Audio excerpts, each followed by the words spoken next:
بسم الله الرحمن الرحيم الحمد لله رب العالمين والصلاة والسلام على رسول الله waxaan si kooban rabaa inaan halkan idinkula wadaago meeshii ay taagneed arin nin dhalinyaro ah Soomaaliyeed oo horey warbixintiisa aan ugu qornay Soomaali in Deutschland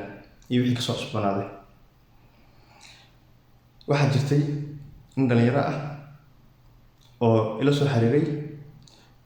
ninkaasoo Auslanderka Hebensheim ay form u soo direen ay ku yiraahdeen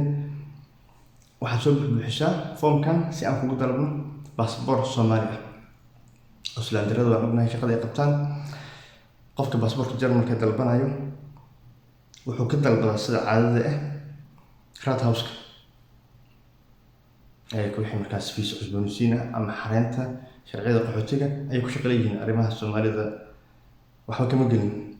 ama baasaboor Soomaaliya dalbaan awood ma laha. Arrinkaas markaan soo gaartay ayaan waxaan kaga hadalnay beeshka Soomaali in Deutschland sidoo kale waxaan u gudbinay safaaradda Soomaalida ee Jarmalka si arrinkaasi baaritaan loogu sameeyo waxna loo qabto. Nasiib darro waxaan wax aad ugu xumaanay nala noqotay aan ula yaabnay in anagii naloo adeegsado awood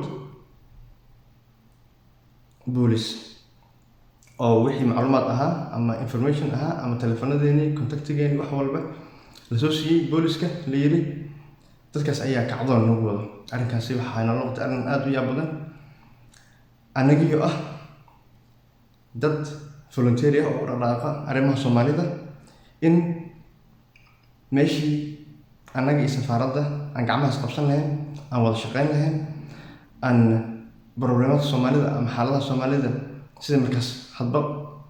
cid walba meesha kaga aadan aan wax wada qaban lahayn in anagii nala adeegsado boolis waxay nala noqotay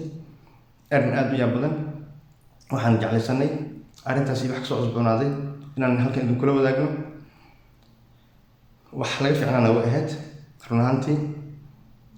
haddii xataa qaab Soomaali ahaan loo fiiriyo siyaabo ka wanaagsan oo arrinkaas loo geli karaa jirtay in arrimaha wasaaradda arrimaha gudaha oo arrimaha ku shaqada leh oo Auslanderkan warqadahan formka wiilka u soo diray oo la xiriiri karay oo arrinka halkaas laga geli karay anagoo iyo safaaraddu iskaashanayno oo Auslanderka la xiriiri karnay qaab ka wanaagsan qaabkaas oo loo geli karaa jirtay laakiin marna ma inaan filin anaga haddaan nahay madaxda jaaliyadaha Jarmalka in anagii naloo adeegsado